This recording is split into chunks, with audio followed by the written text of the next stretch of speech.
Hi everyone, it's me, Roller Redneck, here with more Let's Play Dark Cloud 2. We have finished restoring Luna Lab, and now it is time for a lot of fun.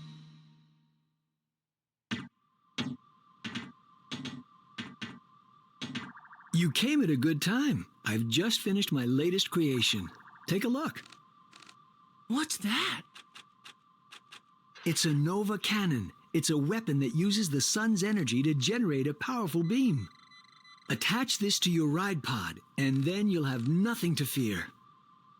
All right. Thanks, Dr. Osmond. No problem.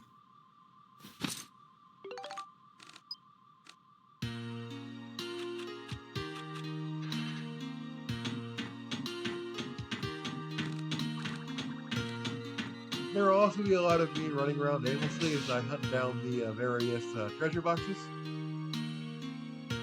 I think level 7 could have used a better system. Level 5 could have used a better system for this.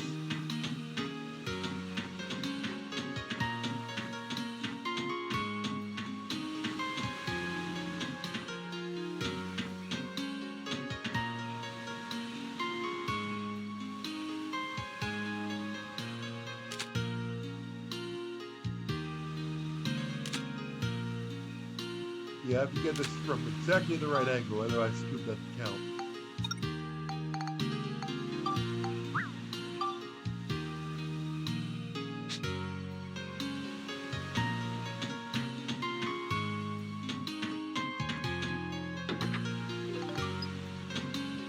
Also, next episode we'll be dealing with some criticism of the plot. Because this episode kind of opens up a few plot holes. Especially with regarding the first episode.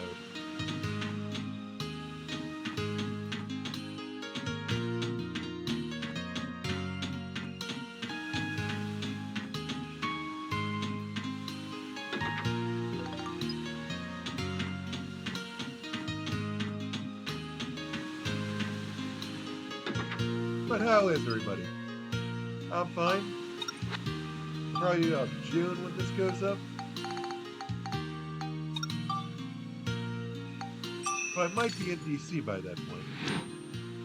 I'm doing another round of advocacy with Adapt.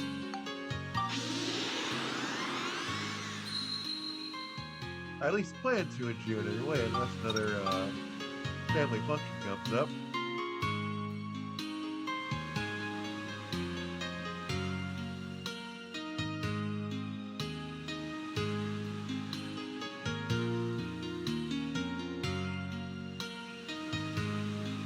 Just trying to think of what I need to do to make this thing upgrade.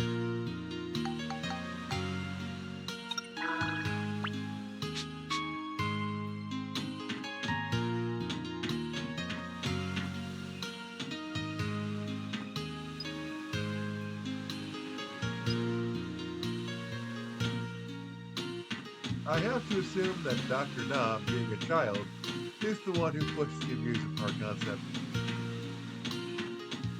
You can be a genius, but still have some crazy things.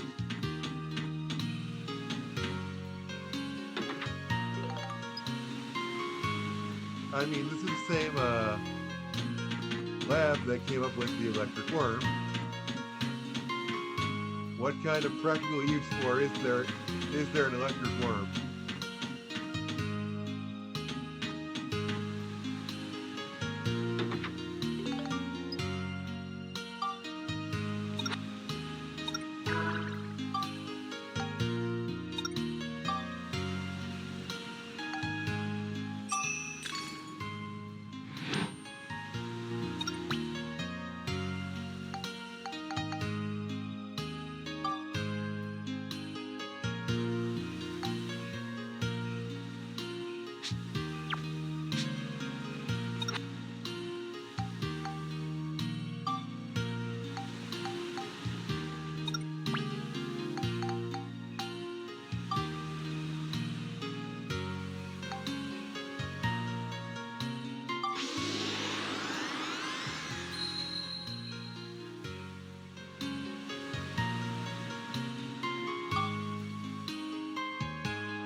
hindsight, I should have saved this for after the videos, because then the cutscenes, because then I could spend the episode ripping on the plot holes. And it's not that the game is bad. Oh, God, sure, I love this game, but the next sequence of cutscenes raises some questions.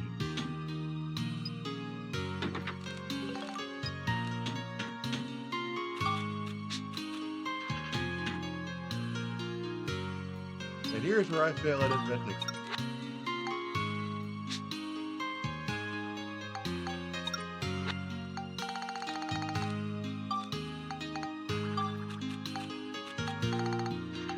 I forgot to take a picture of the windmill.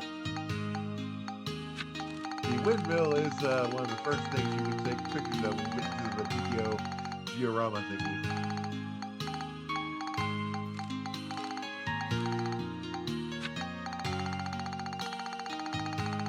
And what the hell is an auto book reader? I am a little confused what an auto book reader is. Do those things exist? Oh, no good, huh? And if so, how do they work? I mean, I guess in theory that would work if you're like quadriplegic or something and you can't turn a page.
And again, I do apologize. If there is one thing that I don't like about this game, it's the whole, you gotta find the HP and defense items to level up your HP and defense, instead of having it go automatically, or through armor or something. Especially since, again, they blend right in with the scenery, because the scenery is so dark in the future.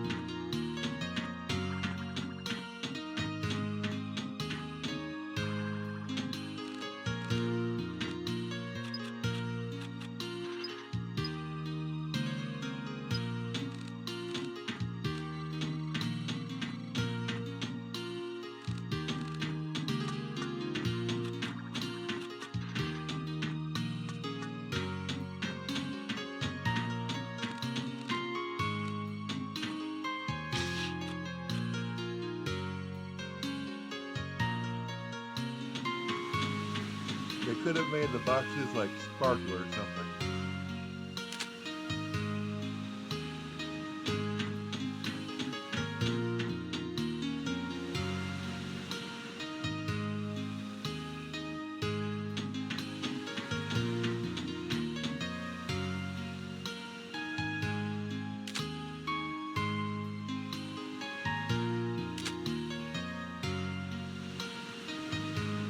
And I don't know if I get this one on screen or not, but in the Water Luna Lab, there are searchlights, and that's an idea needed for one of the ride pod adventures.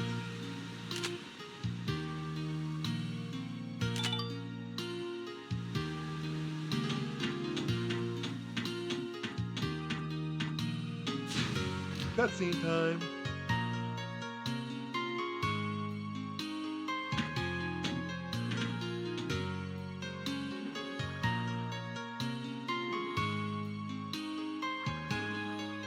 Just think of what I could make with all this. This is Lunatic Wisdom Laboratory, the greatest research facility in the world. This is the Central Lab, the biggest research room of them all. Hey, I bet they can make something to send us back 10,000 years here. I bet you're right.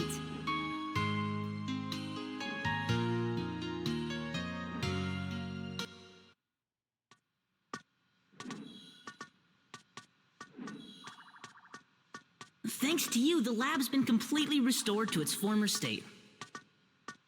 I really appreciate it. Now let me explain my plan for getting you to Griffin 10,000 years in the past. Really? Sure, there's nothing this Luna lab can't do.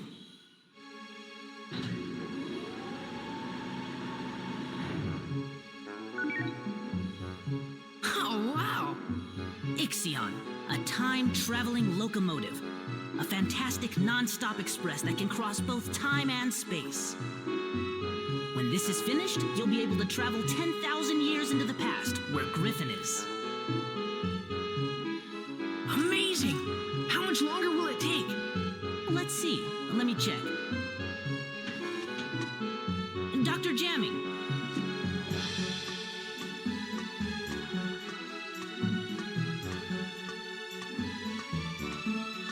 Jamming? What? Now hold on a minute. This is not the same jamming that attacked you back in the past, okay? Well, not exactly the same anyway. He happens to be his grandson. Dr. Jamming's grandson? I'm terribly sorry. It seems my grandfather caused you a lot of trouble. Please accept my apology. However, without my grandfather's research, I would have never been able to develop the Ixion. My grandfather was researching technology that would allow objects to float on the air using sound. He called this his aeroharmonics flying technology. However, he came to a dead end in his research and became desperate. That's when Gaspard persuaded my grandfather into becoming one of Griffin's servants. But when he lost that battle to you two, he had a change of heart. He rededicated himself to his research and was able to perfect his aeroharmonics technology. He perfected aeroharmonics? Many flying vehicles were developed after that, based on his technology.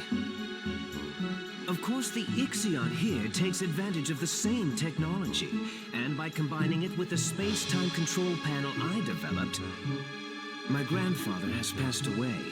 But before he died, he told me I should use his research for something good and just.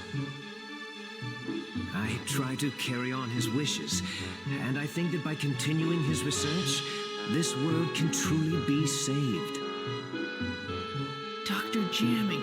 He was quite a guy. Yes, and you helped him become the man he was. Well, I wouldn't necessarily say. But that's strange.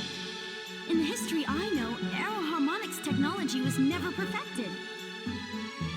Our travels must be creating a new history for the world. Do you think that's okay?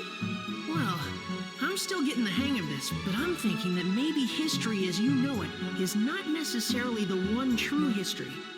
Huh? As well as fixing the flow of time that Griffin has disrupted, we've also been able to add new flows to it. And though these have been different from the original flows, maybe they're meant to be the real world history. Ultimately, you could say that even Griffin himself is playing a necessary part in creating a new, complete history. Griffin? Necessary? You can't be serious! Why not? Guess he's Doctor, sympathetic. something terrible's happened. The rebel forces in the west are coming under attack from Griffin. What? Attacked? Get me Elena! Huh? Elena. Your name, Mother. Just who is my mother? And why isn't she with us? Even my own father wouldn't answer my questions. Now I realize that Father hoped I would find out those answers for myself.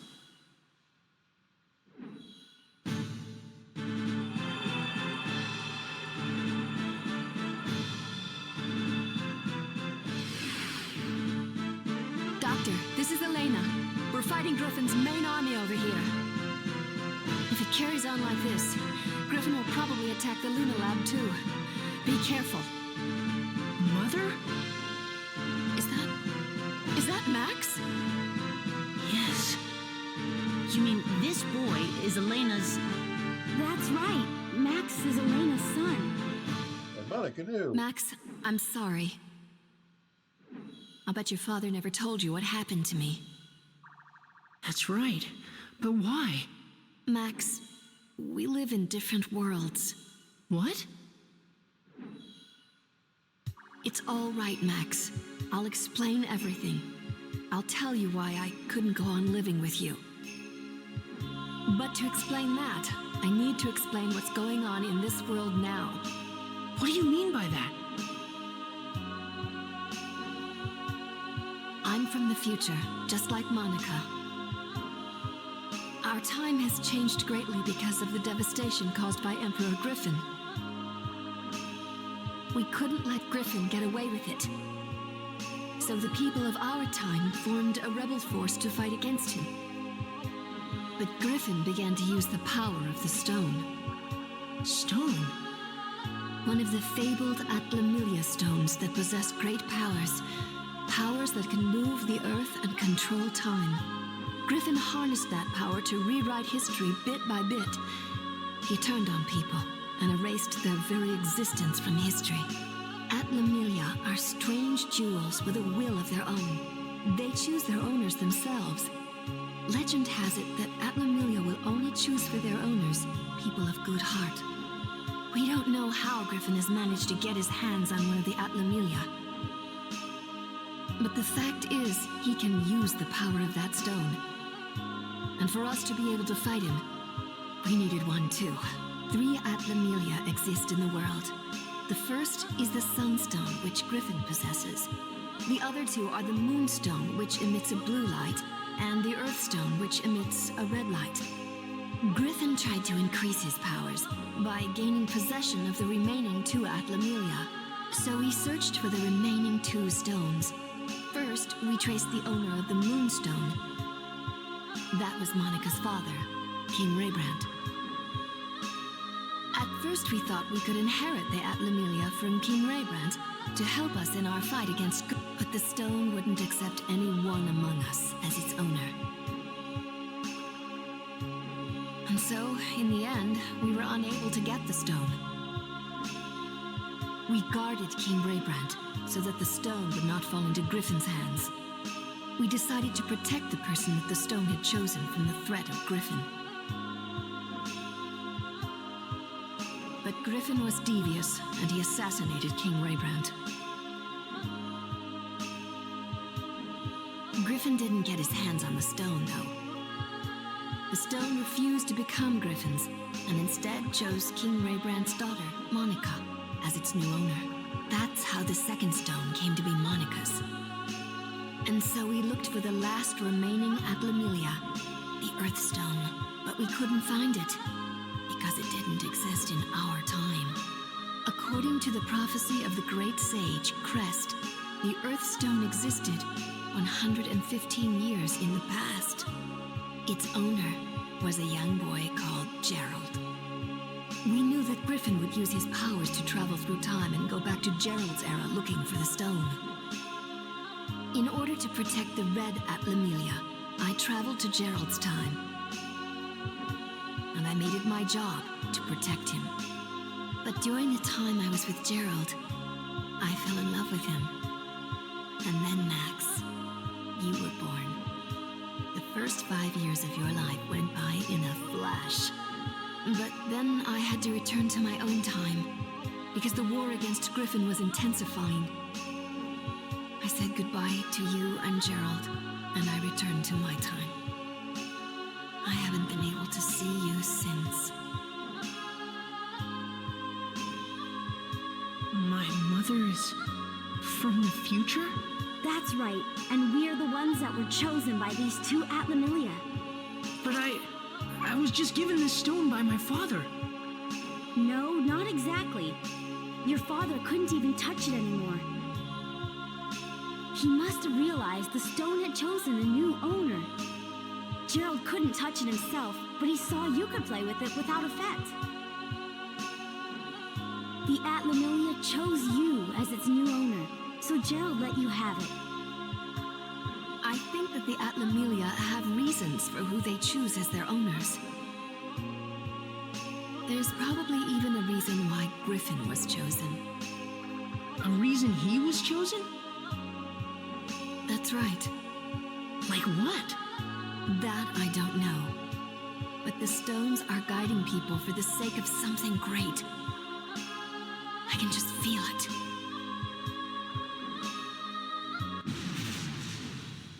I'm sorry.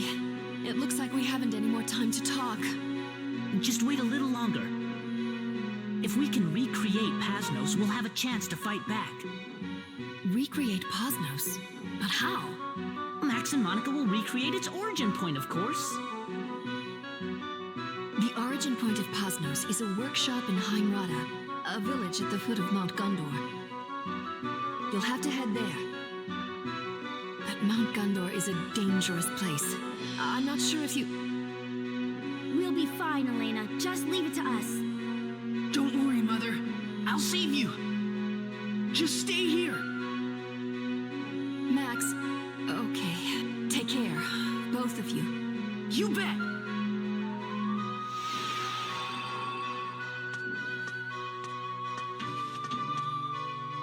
Hurry now and set out for your next goal. The volcano Mount Gondor. A huge factory, the Gundorada workshop, will be built there in the future. That's where the Rebellion Army's ace-in-the-hole Pasnos will be built. Pasnos? It was the mobile stronghold of our rebel army. Griffin wiped Pasnos out, but if we could bring it back, I bet we can make a counterattack. Then let's go to Mount Gondor.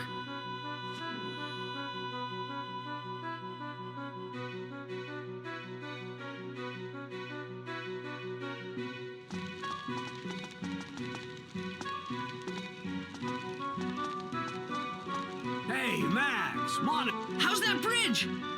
we finished the repairs ages ago, guys. Then let's head for Mount Gondor. All right. Alright, I'm going to call the video here. Have a nice day, like and subscribe.